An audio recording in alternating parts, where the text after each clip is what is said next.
वैसे ही दुख से अर्जुन जी बड़े दुखी थे। जब इतने प्रश्न किए तो विषादग्रस्त आंसुओं की झड़ी अर्जुन की, शरीर कांप रहा है, मुख सूख रहा है, पीला पड़ गया है चेहरा, बस एकमात्र श्री कृष्ण के ध्यान में डूबे हुए हैं। काफी देर में साहस बटोर करके उन्होंने बोलना शुरू किया। अर्जुन ने कहा, महाराज मेरी आंखों से वो ओझल हो चुके हैं जो हमारे प्राण, हमारे जीवन, हमारे सखा, जो प्रेमवश रथ हाँकना, टहलना, दूत बनना, मित्रता का, अभिन्न हृदयता का व्यवहार करना, महाराज मैं लुट गया। प्रभु अंतर ध्यान हो गए। महाराज जिन्होंने मेरे ममेरे भाई का घनिष्ठ रूप धारण किया वो परब्रह्म परमात्मा है, मैं समझ नहीं पाया। जिन्होंने मेरे मित्र का रूप धारण किया वो मुझे ठग लिया। मेरा पराक्रम बड़े बड़े देवता नहीं सह सकते थे, आज क्षुद्र बन के भीलों ने मुझे परास्त कर दिया, लूट लिया, क्योंकि मेरा बल तो अंतर ध्यान हो गया ना। जैसे ये शरीर प्राणों से रहित मृतक कहलाता है, महाराज आज मैं वैसा हो चुका हूं। मेरे प्राण श्री कृष्ण अंतर ध्यान हो चुके हैं। मैंने उन्हीं के आश्रय से महाराज द्रुपद के घर में आए हुए कामोन्मत्त राजाओं का तेज अपहरण करके द्रौपदी को स्वयंवर में जीता। मैंने उन्हीं के आश्रय से गांडीव धनुष पर बाण चढ़ाकर मत्स्यवेद किया। भगवान की दिव्य शक्ति हर समय अर्जुन के साथ रहती थी। ये आज वही गांडीव हमारे हाथ में है, लेकिन मैं भीलों से नहीं जीत पाया।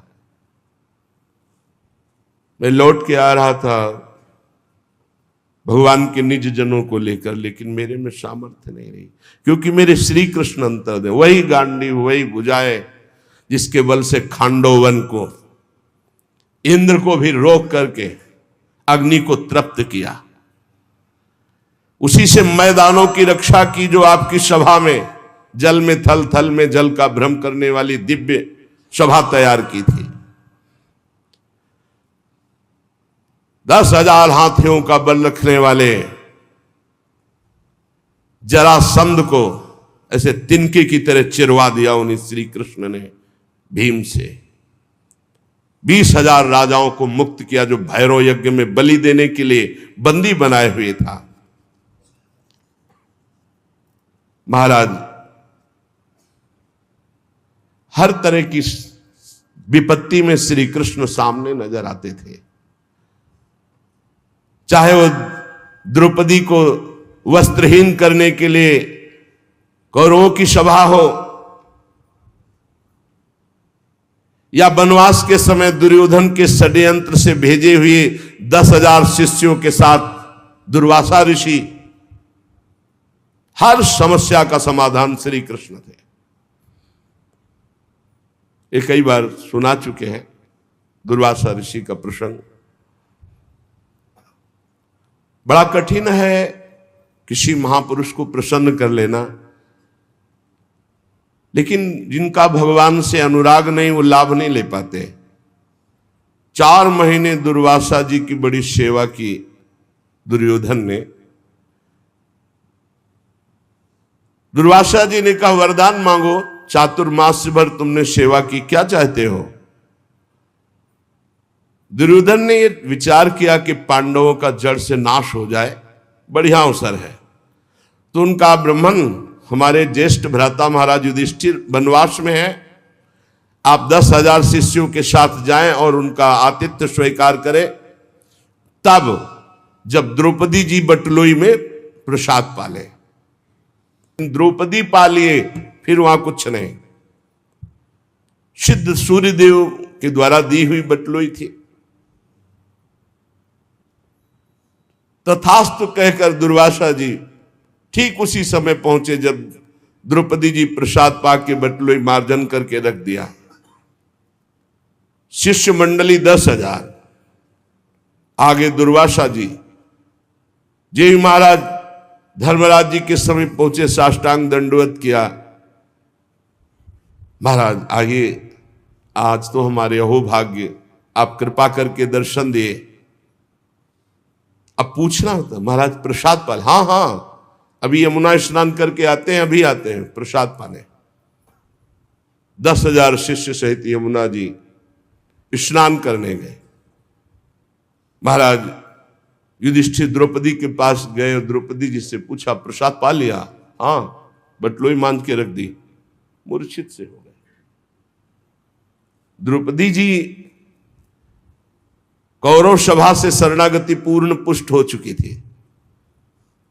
उठाया, आप ऐसी दशा को क्यों प्राप्त हो गए? तो उनका बटलोई में तुमने पा लिया, धो के रख दिया। 10,000 शिष्यों के साथ महाक्रोधी दुर्वासा ऋषि आते ही साप दे देंगे। अब क्या 10,000 के लिए कंदमूल फल भी एकत्रित नहीं कर सकते। द्रौपदी ने कहा, एक बटलोई का तुम्हें इतना भरोसा है? अरे जो पूरे विश्व को पवाता है वो मेरा श्री कृष्ण है, अब कोई संशय नहीं। आंख मूंदी और ध्यान करके आर्त भाव से पुकारा, श्री कृष्ण। उनको कहीं आना जाना है? देखा पीतांबर फहराते हुए मुस्कुराते हुए चले आ रहे हैं।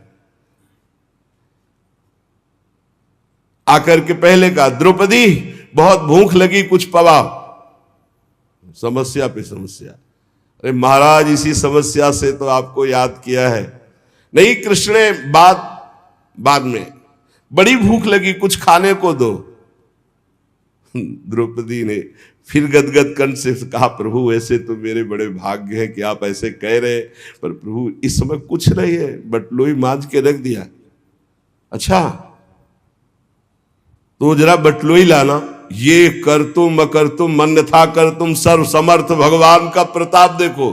कोई साधारण स्त्री भी जूठा पात्र थोड़ी धो के रखे कि रख दिया उसमें सीख जरा भी शीत लगा हुआ है। फिर ये तो पतिव्रता है, देवी है, ये कोई स्त्री से प्रकट है क्या? द्रौपदी यज्ञ से प्रकट है। दूसरी बात, जब भगवान सूर्य ने कह दिया कि द्रौपदी के पाले के बाद कुछ नहीं बचेगा तो कुछ नहीं बचेगा। लेकिन श्री कृष्ण है, एक साक का शीत निकाला। कहां से निकाला? बटलोई से। सिद्ध बटलोई, धुली बटलोई, ये है श्री कृष्ण। और कहा इतने में तो पूरा विश्व तृप्त हो जाएगा। जबान में रखा तो वहां मुनिमंडली जो यमुना स्नान कर रही थी, ऐसा फरा बड़ा आचमन करने की जरूरत नहीं। बोले जाओ, भीम से कहा भगवान ने, कह दो पकवान तैयार है, आओ महाराज। बोले महाराज, बोले जाओ तो तुम कहो जा करके। जो ही भीमसेन गए तो वहां सब दुर्वासा जिसका महाराज रसोइये ने ऐसे सुंदर व्यंजन बनाए, आप पधारे। तो उनका देखो आचमन करने की जगह नहीं। वैसे तो अगर 2 मिनट लेट हो जाते तो हम सब भाग जाते यहां से, क्योंकि किसी के सामर्थ्य नहीं है। शिष्यों ने कहा गुरु जी आदेश मत कर देना, आचमन करने की जगह नहीं। उनका वरदान मांगो। तो बोले जिस भाव से दुर्योधन ने भेजा था वो उसी भाव को प्राप्त हो जाए। विनाश के लिए भेजा था, उन्होंने कहा तथास्तु।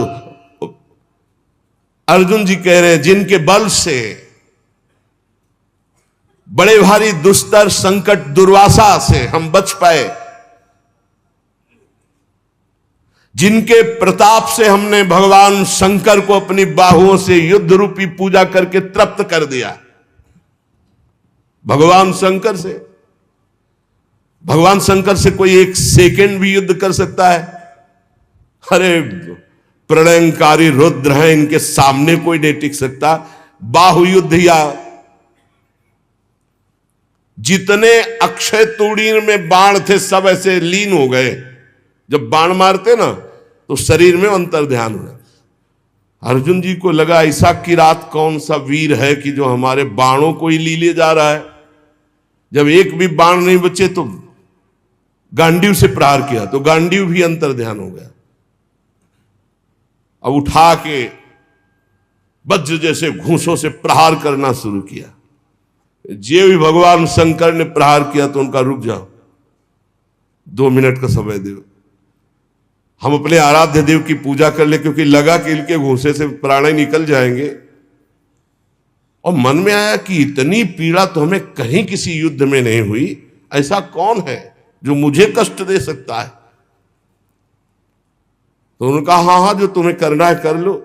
तत्काल रज से एक लिंग बनाया, कुछ पत्र पुष्प जंगल के और महादेव जी का, तो देखा कि जो पुष्प और माला डाली वो किरात के माथे पे।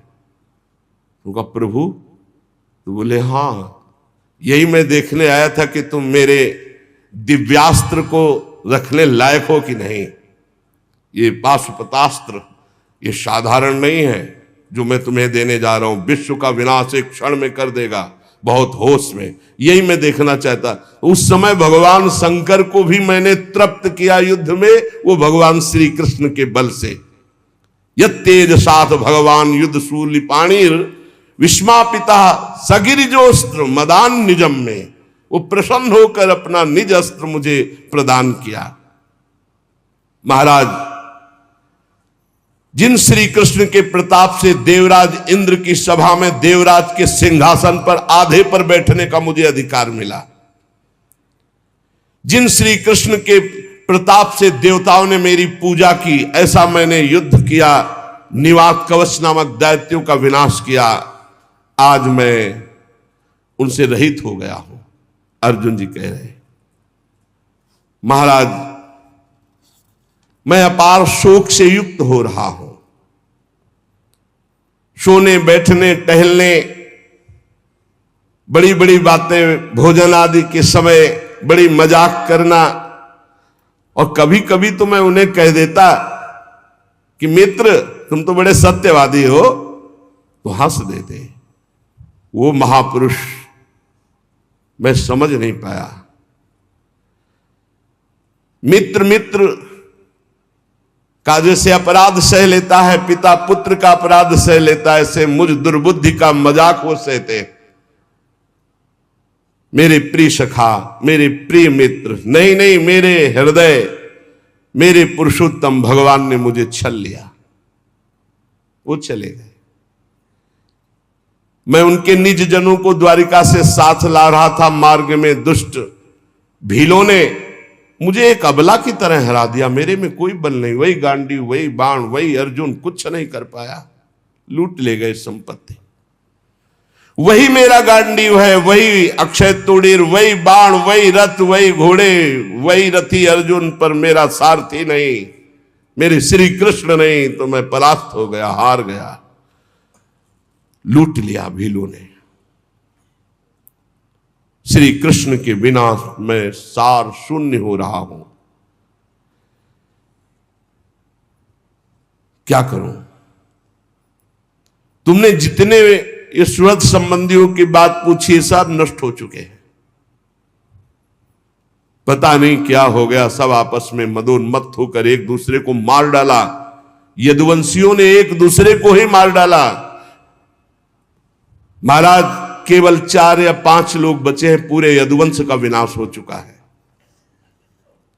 वास्तव में ये केवल श्री कृष्ण की संहार लीला थी। बड़ा विचित्र खेल, एक दूसरे को मार डाला, एक दूसरे को पहचाना ही नहीं। सूत जी कहते हैं अर्जुन ये कहते कहते बेसुध हो गए। भगवान श्री कृष्ण के चरण कमलों के चिंतन में अर्जुन की चित्तवृत्ति अत्यंत निर्मल प्रशांत हो गई। इतना भक्ति का वेग बढ़ा कि मौन धारण करके आंख मूंद करके चुपचाप बैठ गए। बैठते ही भगवान की द्वारा जो उपदिष्ट गीता था, संपूर्ण गीता ज्ञान प्रकाशित हो गया। व्यवधान रहित परब्रह्म स्वरूप में अर्जुन स्थित हो गए। ये भगवान की कृपा होती है। ऐसा विशुद्ध ब्रह्मबोध, गुणातीत अवस्था, द्वैत संशय निवृत्ति, सूक्ष्म शरीर का भंग, जन्म मृत्यु चक्र से रहित जीवन मुक्त स्थिति को अर्जुन उसी क्षण प्राप्त हो गए। इसीलिए कहते हैं मेरे बनाए ना बनेगी कोटि कल्प लो, आपके बनाए बनेगी पल पाव में। पल के चौथाई हिस्से में जे ही भगवान के वियोग में अर्जुन जी व्यथित होकर खड़े रहने की भी सामर्थ्य नहीं रही, बैठ गए।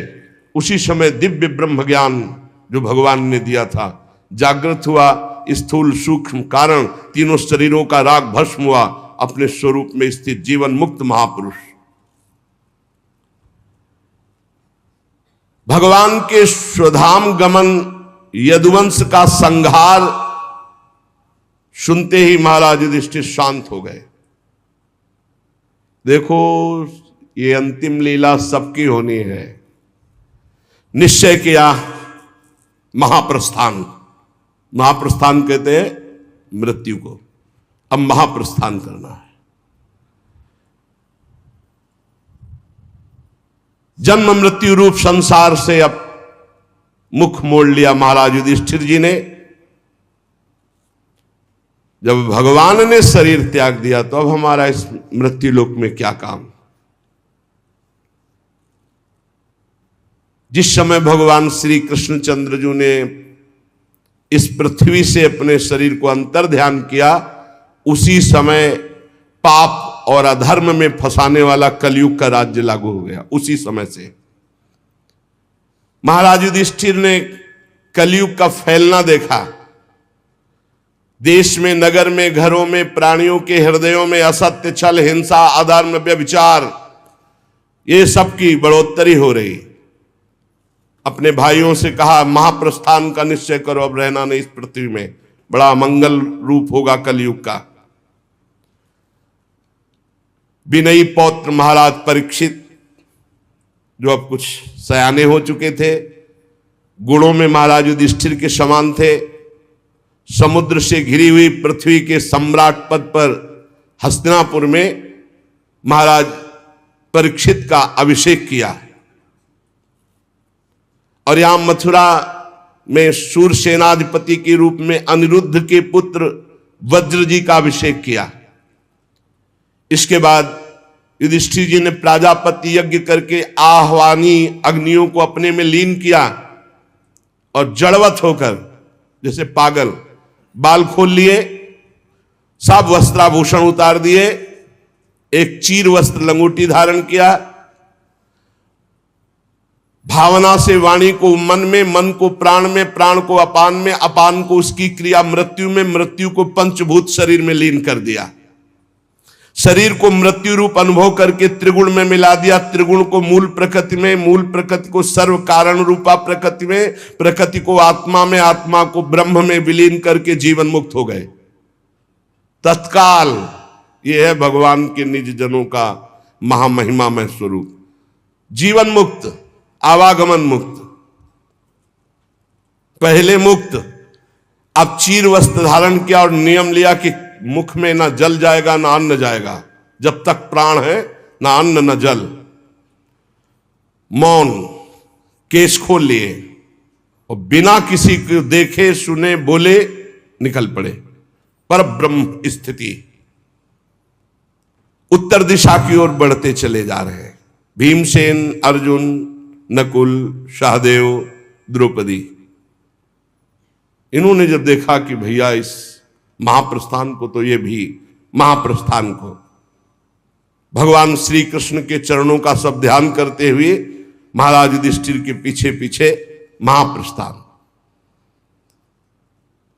सबकी बुद्धि एकमात्र कृष्णाकार, सबकी बुद्धि श्री कृष्ण में लगी हुई। फलतः एक एक गिरते जा रहे हैं। भीमसेन बताते जा रहे हैं, द्रौपदी गिरी, नकुल, सहदेव हिमालय में, एक बार भी पीछे मुड़कर नहीं देखा। अर्जुन गिरे, भीमसेन में अकेले महाराज। सीधे विमान आया था महाराज युधिष्ठिर जी के लिए, और ये शरीर छोड़कर दिव्य लोक को पहले ही प्राप्त हो गए। भगवान के प्यारे भक्त पांडवों के महाप्रयाण की इस पवित्र मंगलमयी कथा को जो पुरुष सुनता है वो निश्चय ही निष्पाप होकर मोक्ष को, भगवत धाम को प्राप्त होता है।